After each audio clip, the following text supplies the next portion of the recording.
Mohon perhatian. Pod School SMP Negeri 1 Malang siap dimulai. Pod School.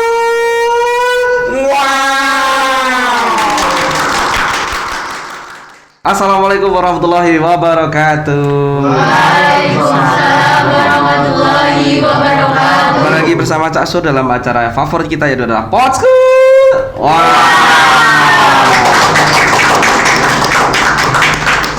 Ya, untuk seluruh pemirsa, subscriber dan lain sebagainya, untuk hari ini di episode yang ke-12 kita kedatangan tamu yang super sangat spesial ya.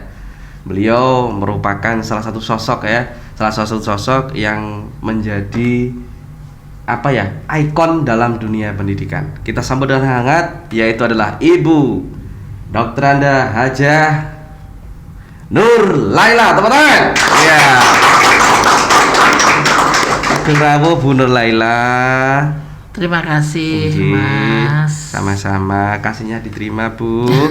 Iya, ini gini Bu. Mungkin begini sebelumnya saya sampaikan. Saya tidak terbiasa dipanggil dengan Bu Nur. Oh gitu. Jadi panggilan saya yang panggilan keren ya, panggilan gimana? Artis saya. Wah, artis, aduh. Siapa Bu? Saya ini artis. Panggilannya saya Bu Ella. Bu Ella. Itu lebih familiar di telinga saya. Panggilan saya. Panggilan. Mas, panggilan apa Mas? Panggilan saya atau panggilan saya? Saya. Iya. Oke, untuk Bu Ella, ini kemarin kan itu kita melalui proses yang luar biasa Bu ya dalam mengundang Ibu. Iya. Itu kan begini, kemarin kita diundang itu tanggal 24. Nah, itu Bu Ella mundur lagi tanggal 24. Nah, ternyata hari ini alhamdulillah sesuai dengan schedule kami yang pertama tanggal 22 itu bisa hadir. Lah itu kenapa Bu kok bisa mundur dan maju itu? Mungkin bisa diberikan alasannya biar tidak ada salah paham. Terima kasih, saya sudah diundang di sini dari SMP 1 Malang ya. Ya, betul. Banyak memang gini Mas, bahwa tugas saya, kedinasan saya itu adalah sebagai pengawas sekolah. Di antaranya SMP 1 Balong ini termasuk dalam binaan saya. Iya, betul. Kemudian teman-teman ini saat ini sedang di-bloomingkan oleh pemerintah, yaitu tentang literasi dan numerasi. Yang saat ini masuk dalam AKM, sehingga kita banyak belajar bersama teman-teman di sekolah binaan saya yang lain untuk belajar numerasi dan literasi. Kemudian rencananya hari ini saya ada di SMP 1 Ngebel, ternyata kemarin SMP 1 Ngebel sudah selesai. Alhamdulillah. Dan begini Mas, SMP negeri swasta se-Kabupaten Ponorogo ini kurang lebih 92 sekolah. Dan pengawas pembinanya hanya ada 4 orang. Dan yang paling cantik adalah saya. Lihat PD itu adalah gratis. Monggo. Iya. Sudah cukup. Oh cukup.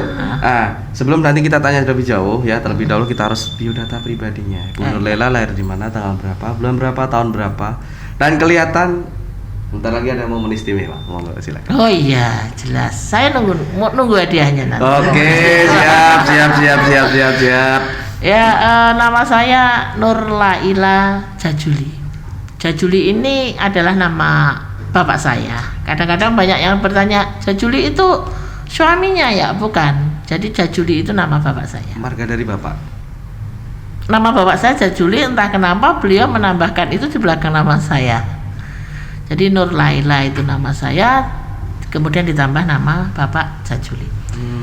Mungkin diberi nama Nur Laila itu ya Mas. Bapak saya berharap kalau malam hari saya bercahaya kan. Cahaya apa Bu? Cahaya bintang, cahaya bulan. Enggak, Jajuli itu bukan jahil sekali gitu. Saya kira jahil sekali ya. Oke. Kemudian saya terus? Saya sudah tanggal lahir saya 28 Januari. 28 Januari nggih. Ya, sebentar lagi berulang tahun. Nah, kan gitu. Iya. Tahunnya sudah tua, sudah tahun 1964. Jadi sekarang sudah berapa ya? 57 tahun ya. 57 tahun. Tapi rasanya kok masih 17 ya Mas ya? Iya, betul. Ya itu kenapa Bu? Kok rasanya 17 ini pengen saya tahu. Rasanya saya masih berusia 17 karena bertemu dengan anak-anak muda di sekolah ini. Itu selalu saya. Kemudian ada kesukaan saya di mana saya juga punya komunitas. Namanya komunitas Geliat Ponorogo menulis. Itu disingkat GPM. Ini kami sangat suka membuat puisi, membuat cerpen, sehingga rasanya mudah kalau pas membuat cerpen atau puisi yang bersifat-sifat romantis gitu ya, bermasa cinta itu. Cinta lagi mengenang masa lalu beliau. Iya. Kemudian anak saya 2 orang. 2 orang alhamdulillah semuanya sudah menikah, sudah mentas semua. Amin. Alhamdulillah. Cucu saya 2. Cucunya 2. Dan saya diangkat menjadi guru itu tahun 1990. Iya. Kamu udah lahir belum? Belum. Enggak usah marah gitu aja. Iya, lanjut Bu. Sudah berarti sekitar sudah 31 tahun. 31 tahun yang lalu. Kemudian saya pertama kali diangkat di SMP 2 Jedes. Kemudian itu masih sebagai guru. Kemudian promosi kepala sekolah pertama kali saya di SMP 4 Kerayun. Non jauh di sana, tempatnya tinggi di sana. Kalau berdoa segera terkabul. Ya. Karena otaknya tinggi. Iya. Betul. Kemudian saya lanjut dipindahkan di SMP 2 Sukorejo tahun 2005. Saat itu sekolah SMP 2 Sukorejo saat itu 2005 itu sekolah yang mau tutup. Karena muridnya sangat sedikit. Iya. Kemudian tahun 2010 saya masuk kota SMP 6 Ponorogo. 2006 ya Bu? 2010 SMP 6. Kemudian tahun 2013 saya berada di SMP 1 Jedes, kembali lagi ke Jedes. Terakhir 2017 saya diangkat sebagai pengawas sekolah di Dinas Pendidikan Kabupaten Ponorogo. Oke, tepuk tangan adik-adik. Iya. Jadi semua yang sudah saya lalui, mulai dari guru, kemudian kepala sekolah, kemudian pengawas. Jabatan tertinggi dari seorang guru itu adalah pengawas sekolah. Menurut saya bukan. Kenapa? Jabatan paling tinggi Anda adalah ibu rumah tangga. Betul kan? Saya salut. Ini tadi jabatan tertinggi dari seorang guru. Oh iya. Harus saya kalah lagi. Jadi semua fase ini sudah alhamdulillah sudah kami lewati. Ya, nanti tahun 2024 insya Allah saya sudah pensiun. Ibu dulu, tadi kelahiran mana? Dengar nggak? Apa? Tadi kelahiran di mana? Oh, di Ponorogo. Saya asli Ponorogo. Oh, si orang Ponorogo. Oke. Kemudian saya asli Ponorogo, tetapi kakek saya, bapaknya ibu saya itu asli Pakistan. Wih. Iya. Pantesan nggak? Matanya besar-besar. Iya. Waduh, saya kalau bilang besar enggak enak, Bu. Aduh. Nah, Ibu, kalau saya menilai besar sebenarnya enggak. Ibu itu semangatnya yang besar. Iya, betul. Terima kasih. Semangatnya yang besar. Karena tadi bisa dilihat dari berbagai sekolah sudah dikunjungi, kemudian bisa dibina dan akhirnya berhasil kan? Alhamdulillah. Nah, sementara kita masih merintis dulu ya. Saya minta nanti dukungannya, Bu ya. Untuk SMP 1 siap nanti. Kemudian lihat pendidikan, Bu, untuk SD, SMP. SD saya ada di SD Muhammadiyah Ponorogo. Itu bagi keluarga saya SD Muhammadiyah itu SD-nya nenek moyang. SD nenek moyang itu maksudnya semuanya sekolahnya di situ. Semuanya? Iya. dari Sampai cucu saya pun sekolah di situ. Oh, memang dekat? Tidak, tetapi ya ada yang istimewa berarti. Ya mungkin ada yang istimewa bagi kami nggih, dan bagi keluarga kami. Sehingga kami sekolahnya di SD Muhammadiyah karena kebetulan saja bapak saya tokoh Muhammadiyah, sehingga kita bersekolah di situ. Kolaborasi terus, Bu. Ya. Kemudian SMP-nya saya masih di SMP Muhammadiyah. Kemudian SMA-nya SMA 1 Ponorogo. Kemudian lulus, panjenengan mungkin belum lahir ya, saya 83. Ya jelas belum lah, Bu. Aduh. Kok mau menuakan saya? Kemudian saya diterima di 11 Maret, Universitas 11 Maret, Surakarta, jurusan fisika. Kemudian saya sekolah lagi di S2-nya di Universitas Adibuana Surabaya. Jadi alhamdulillah sampai di S2. Alhamdulillah. Disyukuri. Ya. Iya, betul. Kamu syukur enggak? Ya. Nanti anak-anak harus lebih dari Bu Ella. Kan Oke, begitu. amin. Hobi Bu sekarang. Nah ini Hobinya kalau apa hobi ini? Kelihatannya ini. banyak ini hobinya Bu. Hobinya yang nomor 1 itu kok makan ya Mas? Makan. Sama. Sama Bu, sama kalau makan. Ya saya nggak nge-like Bu, soalnya makan. Oh iya, makan sama. Nggih. Iya. Makanan apa Bu yang siap tahu itu? Hobinya banyak. Yang Banyak. pertama saya hobi dolan itu apa namanya? Touring bisa, hiking Touring. bisa. Touring. Pakai motor apa pakai mobil Bu? Pakai mobil saya. Aduh, itu touring. bukan touring berarti namanya. Iya. Oke. Intinya senang dolan. Rekreasi. Bersama keluarga. Bersama keluarga, bersama teman. Teman-teman, saya senang. gitu. Jadi sering kami selalu mengagendakan. Saya punya grup yang namanya grup Sri Kandi, itu Cewek semua dong. cewek semua, jelas. Kami sering dolan bersama, sudah kami Iya. tata. Nanti bulan ini dolan ke sini, 2 bulan lagi dolan ke sini, gitu. Enak ya hidupnya konsepnya baik. Enggak, ibu aneh gini Bu. Atau mungkin kenapa ya? Ibu itu kan konsepnya kok selalu jalan, ya kan? Selalu jalan. Baik sekecil apapun jenengan konsep dan selalu jalan. Nah, alhamdulillah. kiat-kiatnya gimana Bu? Biar konsep kita tuh selalu jalan. Ya, kita memang harus komitmennya harus jelas. Kemudian kita juga harus disiplin. Maksud saya begini. Seperti pernah kita itu rekreasi yang apa namanya? Yang tidak lewat biro berangkat sendiri itu. Mandiri itu ya Bu ya. Tidak berangkat. lewat travel atau Enggak, apa? travel itu kita pernah ke Malaysia itu juga. Wih, tepuk tangan dong. Iya. Ke sana itu tidak ada yang kita kenal. Jujuk siapa gitu. Aneh banget. Hanya kebetulan saya itu punya teman Facebook. Teman Oh, Facebooknya gitu. saya WA. Saya tulis di Facebook. Bisakah saya ini mau ke Malaysia, mau ke sini itu? Oke, silahkan, kami tunggu. Jadi kami tidak punya tujuan apapun, ya sepenting sampai Malaysia dengan teman-teman Sri Kandi itu. Sampai Malaysia Bu. Iya, Berapa hari di sana Bu? sana 5 hari.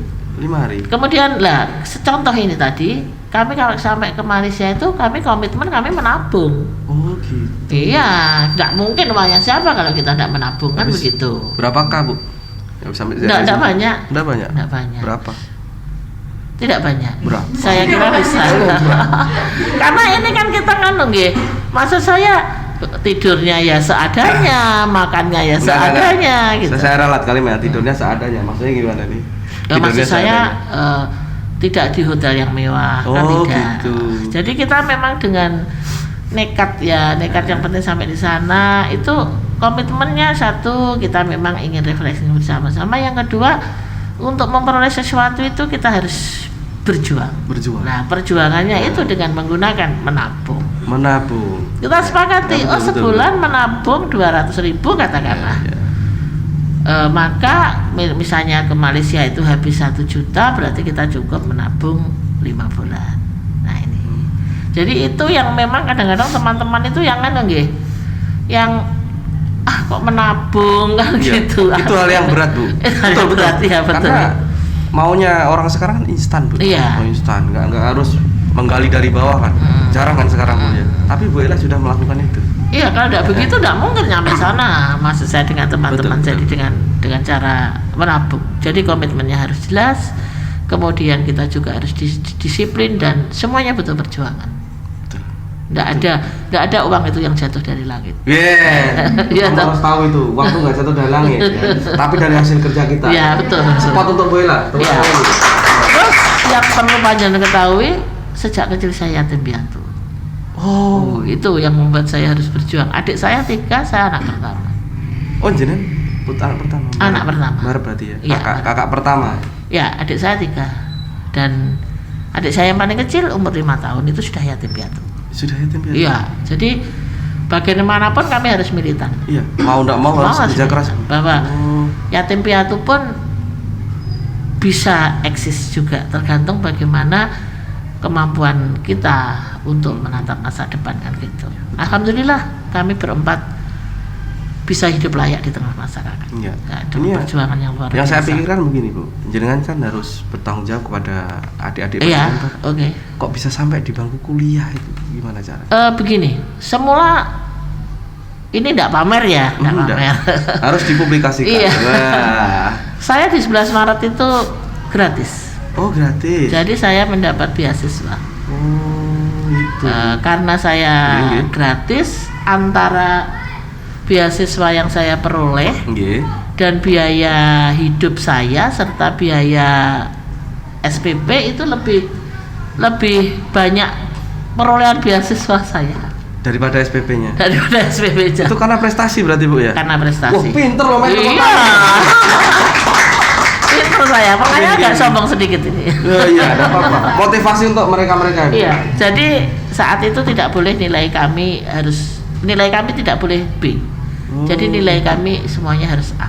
Padahal ini mau B aja susah loh. Iya, harus berjuang, belajar, harus Nih belajar. motivasinya bagus ini. Iya. Jangan enak letoy-letoy semua. Waduh. Terus adik-adik saya sama, jadi mereka saya ikutkan seseorang. Jadi mereka ikut seseorang, belajar di tempat seseorang. Adik nomor 2 dulu di Jogja. Jogja. Ya, kemudian setelah dia lulus, adik nomor 3 di Malang, saya ikutkan orang. Setelah adik saya lulus, baru adik saya yang nomor 3 boleh kos. Yang paling enak yang paling kecil, karena semuanya mendukung, semuanya memberikan Meng-cover terus Bu ya? Meng-cover iya, terus. kakak-kakaknya. Kebetulan laki-laki juga paling kecil. Itu motivasi yang luar biasa. Iya, memang harus berjuang. Tidak bisa tanpa berjuang. Kuncinya berjuang. Bu, ya. Berjuang. Jangan pernah menyerah dalam kondisi apapun. Oh iya, Nah. harus, iya, betul. Oke, kemudian Ibu terkait dengan materi podcast kali ini yaitu adalah peranan seorang ibu. Nah, menurut Ibu Ella yang paling cantik. Makna ibu itu kalau dalam keluarga itu menurut panjenengan apa? Makna ibu itu banyak sekali. Yeah. Jadi sebagai pemotivasi, sebagai tempat berkeluh kesah, sebagai tempat curahan untuk menangis itu ya. Untuk curhat. Untuk curhat, karena anak saya itu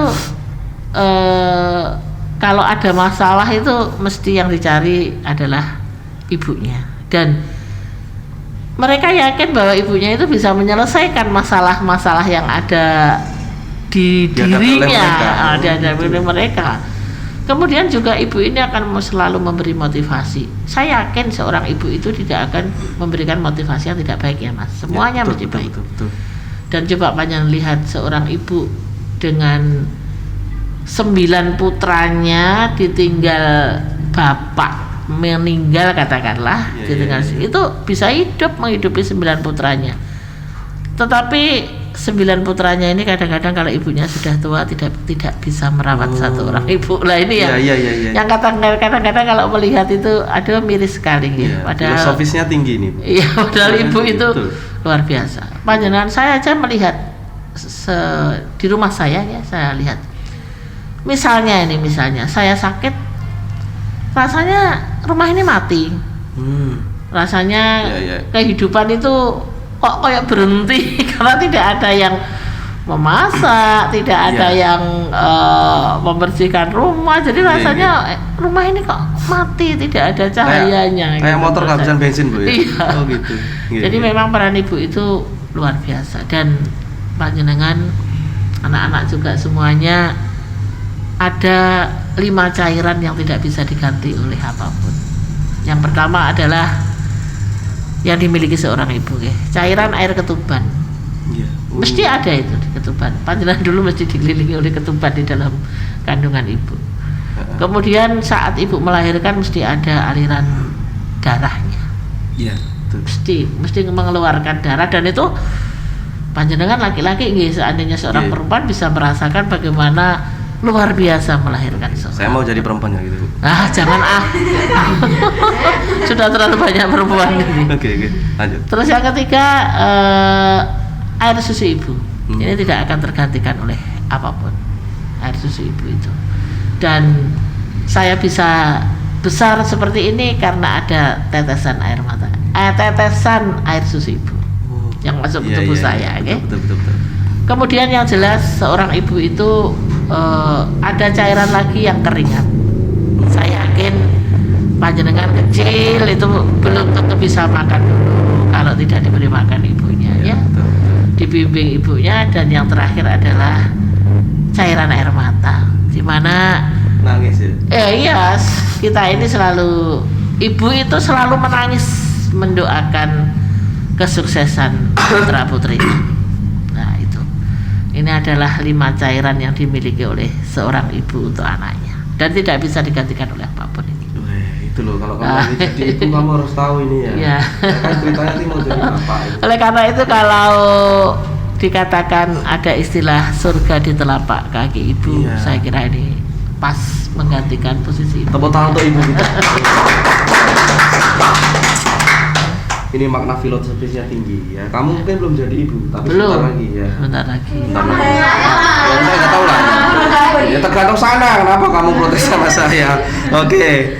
Kemudian untuk ibu, ya ini kan ketika putra kita itu ada masalah dan lain sebagainya, ibu adalah tempat curhat yang paling mengadu yang paling tepat ya. Nah, kalau misalnya ibu, misalnya ada putra yang apa ya, terlahir dari keluarga ekonomi yang menengah ke bawah. Kemudian pasti di jalan itu sering dibully, kemudian sering diejek-ejek dan karena pakaian kotor. Nah, bagaimana cara ibu untuk memulihkan mental yang sudah down yang sering kita hadapi di lapangan seperti itu, Bu? Begini, ini hanya sebuah cerita. Saya tidak berniat pamer ya. Ini hanya sebuah motivasi saja. Siap. Bahwa anak saya yang nomor 2 itu alhamdulillah saat ini jadi seorang dokter. Wih.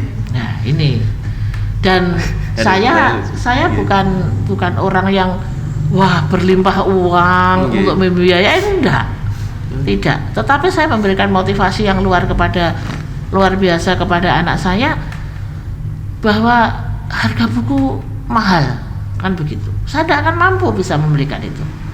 Maka saya berikan motivasi. Nah, sekolahmu punya perpustakaan? Punya. Cari buku di perpustakaan.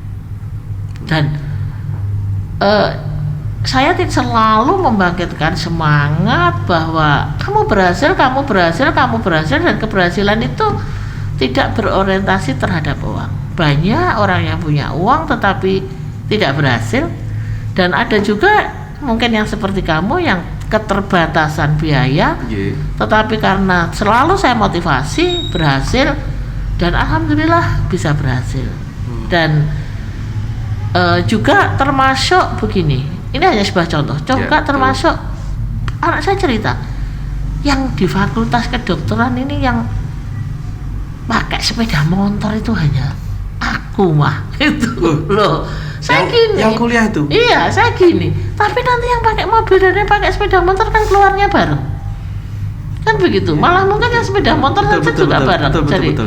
Jadi memang seseorang, anak-anak kita itu berhasil karena motivasi yang kita berikan luar biasa kepada anak. Karena tidak mungkin ya kita memberikan motivasi yang tidak, maksud saya yang justru menjatuhkan mental, tidak ada. Selalu saya motivasi, dan kiriman setiap bulan pun tidak banyak. Betul, termasuk yakin ini termasuk kos-kosannya ini. Jadi kepo ini. Iya, termasuk kos-kosannya. Kalau panjenengan mau tahu itu lantainya saja tanah. Oh, lantainya? Oh iya, lantainya tanah. Jadi memang kami seperti itu. Saya hanya ingin mewujudkan bahwa kamu berhasil, dan keberhasilan ini harus karena ada motivasi yang diberikan terus-menerus. Jadi kalau nanti mbak-mbaknya, mas-masnya ini, saya besok apa bisa dari keluarga yang di bawah, ekonomi yang di bawah bisa berhasil, saya yakin bisa. Hanya tinggal semangat kita. Dan anak saya karena menerima kiriman yang kurang tadi, saya coba, kamu bisa jualan sesuatu di kampusmu karena lingkunganmu bagus, Iya. Silahkan jual. Dia jual nasi, jual roti. Mau, Bu, ya? Iya, mau. Oh, enggak gengsi itu. Enggak, karena kan semuanya kan kita tanamkan kembali ke ibu. Oh, Ya. iya. Karena bagaimanapun Betul, seorang betul. anak ini dibentuk dari ibunya. Dan kita tidak bisa makan gengsi ya. Iya, Bu, betul. Kebanyakan orang kan kalau sudah kaya itu kan mau melakukan sesuatu yang Iya. di bawah standar itu kan. Makanya saya gengsi. kan sama Iya. anak-anak murid-murid saya itu saya selalu memotivasi bahwa jangan pernah menyerah bahwa oh saya ini anaknya orang katakanlah orang tidak bisa sekolah, bisa. Saya saja yatim piatu nyatanya juga bisa sekolah. Hanya butuh perjuangan. Dan memang yang memberikan motivasi secara terus-menerus itu harus dari pihak keluarga, baik itu ibu, nanti bapaknya Mary ya sekaligus juga dengan bapaknya. Iya. Gitu. Tepuk tangan dong. Ya. Dalam dia memberi motivasi yang luar biasa. Nah, Iya. itu Yang saya beri contohkan di sini adalah motivasi yang saya Iya, tekankan betul. dan saya tunjukkan juga bahwa untuk meraih sesuatu itu harus ada sebuah perjuangan. Wah, perjuangan yang berat, Perjuangan. meskipun berat harus Iya, dijalani, Bu. harus dijalani. Iya. Oke, Dan oke. yang lebih penting adalah bahwa doa. Iya, betul. Itu utama, Bu, ya. Doa itu utama. Doa tanpa usaha itu akan Iya. kayak sombong gitu ya. sia-sia. Betul. Yang doa siapa ya? Semuanya berdoa. Baik iya. baik anaknya maupun orang tuanya. Oke. Karena bagaimanapun segala sesuatu apapun yang kita rancang itu keberhasilannya kembali kepada Allah yang Iya, menciptakan kita. betul. Oke. Filosofis yang dalam ya. Mau tepuk tangan jangan ragu-ragu, nggak apa-apa boleh. Iya. Ya. Kemudian Bu, ini kan ada pertanyaan tadi dari tim kreatif juga sempat ditulis di sini. Nah ini begini Bu, bagaimana ketika pendapat Ibu secara Iya, pribadi iya, mohon ya. benar. Nah, bagaimana ketika keberadaan seorang ibu atau peran ibu itu di era yang sekarang itu digantikan oleh apa ya, penata laksana rumah tangga? Menurut Ibu bagaimana? Pendapat saya pribadi, nggih. Pribadi Iya, ya? betul. Pribadi. Itu tetap tidak bisa. Tetap tidak bisa. Maka saya salut kepada ibu-ibu yang sebagai ibu rumah tangga. Itu bagi saya sudah luar biasa ibu-ibu Iya. rumah tangga. Jadi saya itu termasuk ibu yang tidak baik.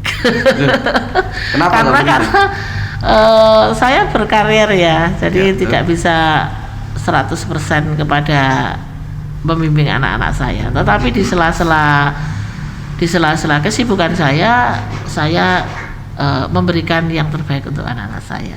Dan semula pada saat ini sebuah cerita, Ya, cerita silakan, saja ya. pada saat anak-anak saya kecil, biasa karena saya harus kesana bekerja, anak ini saya titipkan di penitipan ya, di sekolah penitipan anak gitu.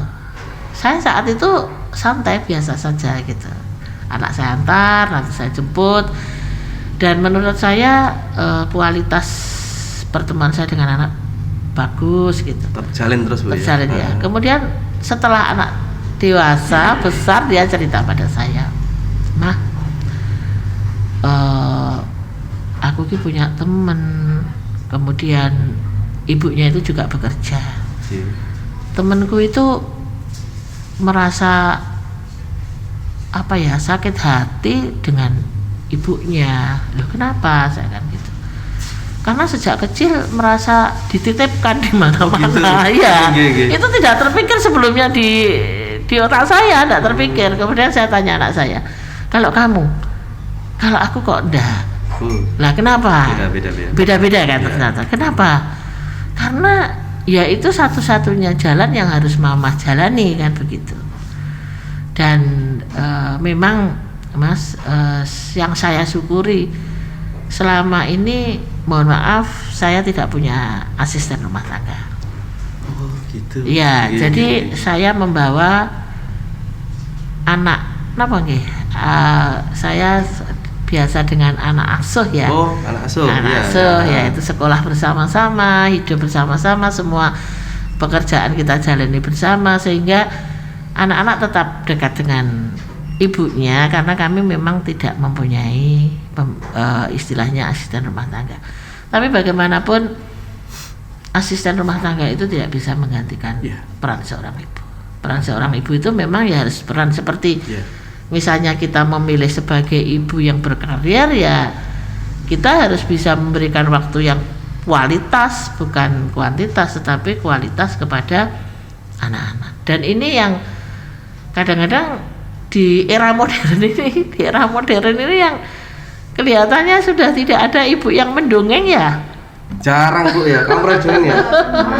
Nggak ada ibu yang mendongeng, kemudian jarang anak yang mengobrol dengan ibunya di era sekarang lagi. Karena apa? Karena ibunya juga sibuk, kemudian anaknya itu kalau ingin daripada tidak nangis oleh ibunya diberikan HP, anaknya bermain HP sendiri dan ibunya dengan pekerjaannya sendiri.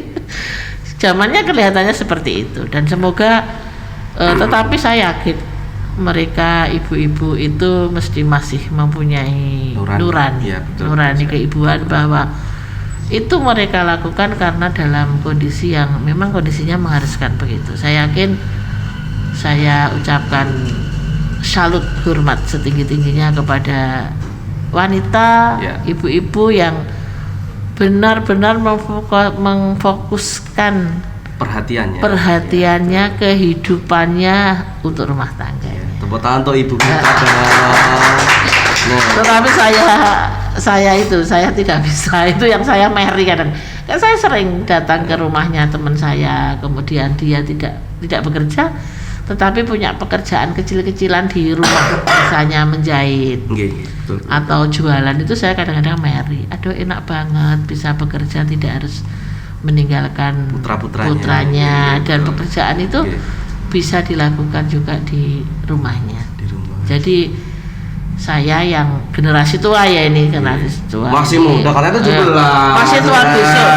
masih tua besok ya, berharap semoga ibu-ibu tetap memberikan perhatian, kasih sayangnya, dan tidak berkurang kepada putra-putri. Amin. Ya. Kemudian pertanyaan selanjutnya Bu, di zaman yang sekarang ini kan emansipasi para ibu-ibu itu kan sedang booming-boomingnya ya.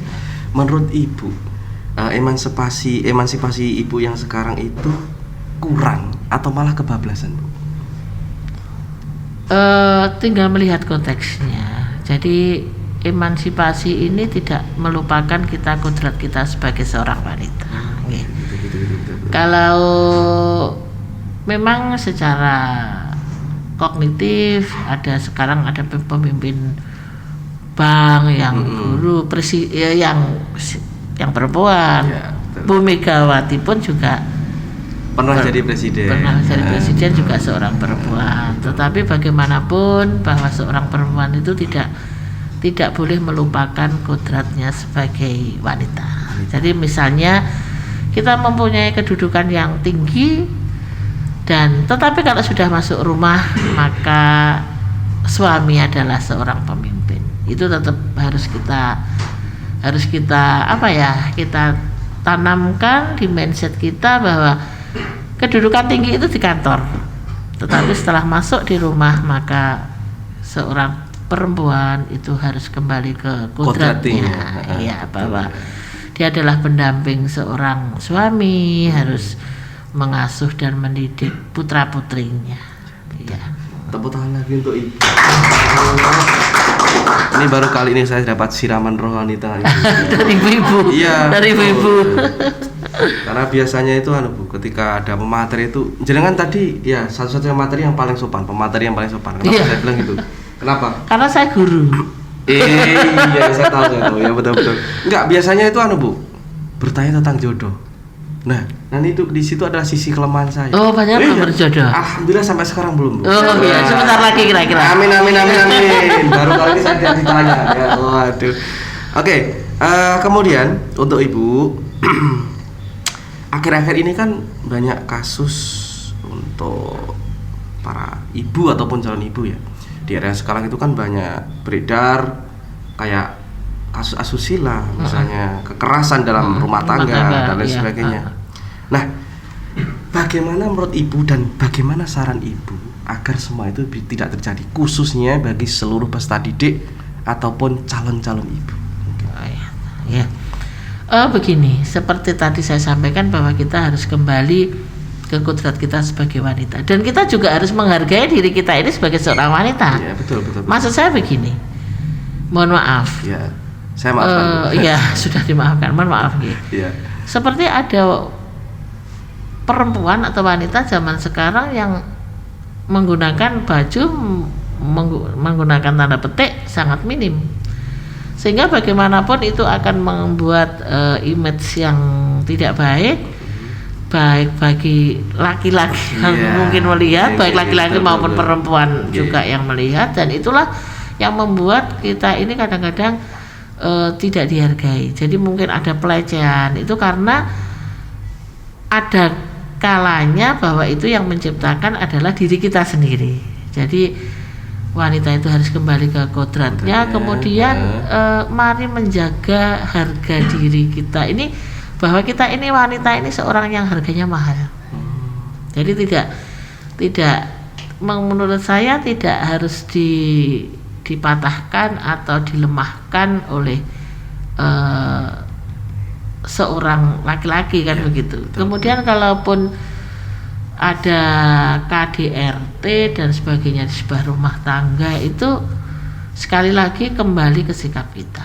Apabila sikap kita itu tetap dalam konteks yang sopan, dalam konteks yang saling menghargai antara laki-laki dan perempuan, saya kira tidak akan terjadi itu. Tapi kembali lagi bahwa didikan orang tua adalah hal yang terpenting untuk membentuk karakter seseorang ini di kemudian hari. Saya kira kok begitu. Jadi kembali lagi bahwa seorang wanita itu harus kembali kodratnya kepada seorang sopan, ramah, yang kalau saya tanya dulu kepada panjenengan mengatakan wanita cantik itu yang seperti apa? Wanita cantik itu yang menurut saya gimana ya? Banyak Bu kriteria. Cantik itu kan menurut saya itu. Menurut panjenengan ini. Saya pribadi ya, bagus. Cantik menurut saya, cantik dari sisi kelakuan dan akhlaknya dan dari cara berbusana. Itu kalau menurut saya. Fisik nomor 3 lah. Jadi sama seperti saya memandang seseorang itu yang cantik itu bukan dari kecantikan wajahnya, tapi kalau saya sama seperti panjenengan. Saya ajak bicara, kemudian bicaranya itu bagus, tingkahnya bagus. Saya lihat sopan, itu sangat cantik bagi saya. Cantik. Iya, tidak harus wajahnya cantik, walaupun yang sederhana tetapi dia berpikiran maju, cerdas, itu kelihatan positif terus itu ya. Iya, kelihatan cantiknya di situ. Iya. Dan saat ini sedang di-bloomingkan, kita harus selalu berpikir positif. Jadi gitu. Jadi di bidang pendidikan ini kita harus selalu berpikir positif demi kebaikan ya. Demi kebaikan. Contohnya misalnya di SMP 1 Balong ini. Ya, betul. Maka lihatlah potensi-potensi yang positif untuk dikembangkan. Sedangkan potensi-potensi yang negatif jangan dilihat, membuat orang mencibir, enggak. Kalau potensi bukan begitu. Kalau melihat potensi negatifnya itu tidak akan bisa ingin meraih segala sesuatu, itu sudah terbebani oleh pikiran negatifnya. Motivasi turun itu, Bu. Iya, betul. Gitu. Jadi sekarang yang dicari adalah, yang digunakan adalah selalu harus berpikiran positif. Oke. Pikiran positif. Ya. Oke. Pada hari ini, Bu, hari yang istimewa yaitu tanggal 22 Desember tahun 2010 ini kan bertepatan dengan Hari Ibu ya. Nah, saya berharap begini. Mohon kepada Bu Ella untuk sedikit memberikan apa harapannya ya, harapan Bu Ella untuk ibu-ibu maupun calon-calon ibu di Indonesia yang hebat-hebat. Di tanggal 22 Desember tahun 2021 ini merupakan Hari Ibu ya Mas, Hari Ibu yang penghargaan yang luar biasa kepada kami para wanita ini. Dan kita diberikan hari khusus tanggal 22 Desember. Sebenarnya saya ikut ngiri, Bu. Ngiri ya? Kenapa nggak dari Bapak ya? Ibu semua ya? Dari Ibu. Betul. Semoga harapan saya dengan adanya Hari Ibu ini, semua siapapun mengingat betapa tulusnya seorang ibu dalam mendidik putra-putrinya. Betul. Dan dengan mengingat ini, untuk yang perempuan-perempuan calon-calon ibu, memotivasi diri bahwa saya besok akan menjadi ibu-ibu yang baik, ibu-ibu yang akan menciptakan generasi-generasi yang juga hebat, tidak hanya dalam kognitif, tetapi betul. juga juga dalam bidang perilaku dan sebagainya. Seperti pernah dikatakan bahwa wanita itu merupakan tiang negara. Ya toh, kalau wanita baik, maka di negara itu akan menjadi negara yang baik. Jadi dengan adanya Hari Ibu ini merupakan sebuah penghargaan. Semoga selalu mengingatkan kita bahwa kita ini wanita ini harus terus melangkah mendampingi bersama-sama dengan laki-laki, dan ini kita harus menciptakan generasi-generasi muda, membimbing generasi-generasi muda anak-anak kita, dan jangan melupakan apapun prestasi yang diperoleh, jangan melupakan kodrat kita sebagai seorang wanita. Oke, tepuk tangan dong. Kemudian ini pertanyaan terakhir Bu dari teman-teman tim kreatif ya tadi. Nah, ini sedikit menyimpang dari materi, boleh Bu ya? Boleh, silahkan. Pokoknya jangan sulit-sulit. Bisa diatur ya. Tidak ada yang sulit di mata Bu Ela. Masih berusia 17 tahun. Semangatnya 20 tahun. Masih muda hari ini daripada besok. Thank you. Ini Bu, ini tentang kegiatan podcast kita ya. Menurut Ibu, ada nggak manfaat diadakannya podcast di sekolah yang berhubungan dengan proses pembelajaran di sekolah? Menurut Ibu, manfaat? Sangat bermanfaat kegiatan ini. Jadi dengan adanya podcast seperti ini, tim kreatif bisa mengadakan kegiatan-kegiatan atau wawancara memanggil alumni. Kan mesti ada alumni yang berhasil. Saya yakin mesti ada alumni yang berhasil. Di episode sebelumnya ada Bu, Ayachi Kamatsu, itu juga alumni yang berhasil. Sudah dipanggil. Ya sudah, mungkin ada lagi kan. Jadi mungkin bisa alumni itu menjadi seorang guru, bisa seorang pedagang, atau apapun yang menginspirasi dan memberikan motivasi kepada adik-adiknya. Iya, betul juga. Kemudian dengan kegiatan seperti ini, paling tidak anak-anak sudah dilatih untuk belajar belajar berkomunikasi yang baik. Kita ada berkomunikasi yang baik, bisa menyampaikan gagasannya, bisa menyampaikan inspirasinya, apalagi mengundang orang-orang yang bisa nanti dikemas, mengundang misalnya mengundang kepala dinas pendidikan, atau mungkin juga bisa mengundang bupatinya, kan begitu.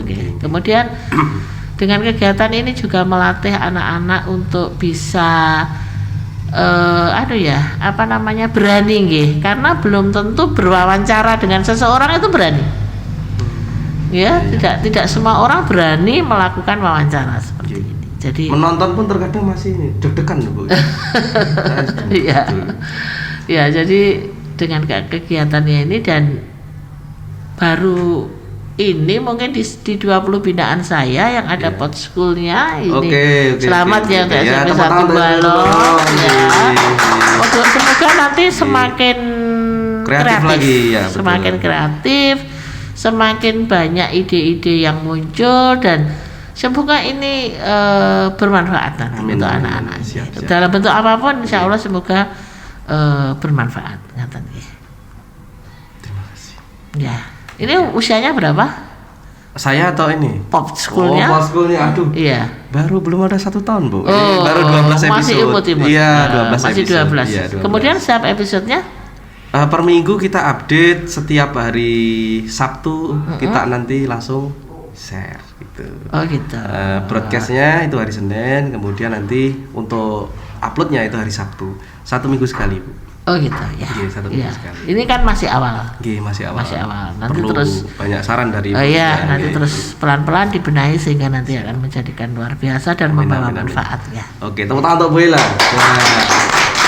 Ya, ini mohon maaf Ibu ya karena waktu yang sudah membatasi kita, dan saya ucapkan ribuan terima kasih kepada Ibu Ella. Sama-sama, saya yang juga sudah terima kasih. hadir. Nah, dan sebelum nanti pulang, nanti kita bersama-sama mengucapkan selamat hari Ibu dalam hitungan ketiga. Siap, G? Termasuk juga Bu Ella. Oh iya. Dan juga kru. Oke. 1, 2, 3. Selamat Hari Ibu. Terima kasih teman-teman. Ya, mohon maaf atas kekurangan. Jangan lupa like, comment, share, dan subscribe di SMP Negeri 1 Balong. Ketemu lagi di episode yang ke depan. Masih bersama Podschool. Bye.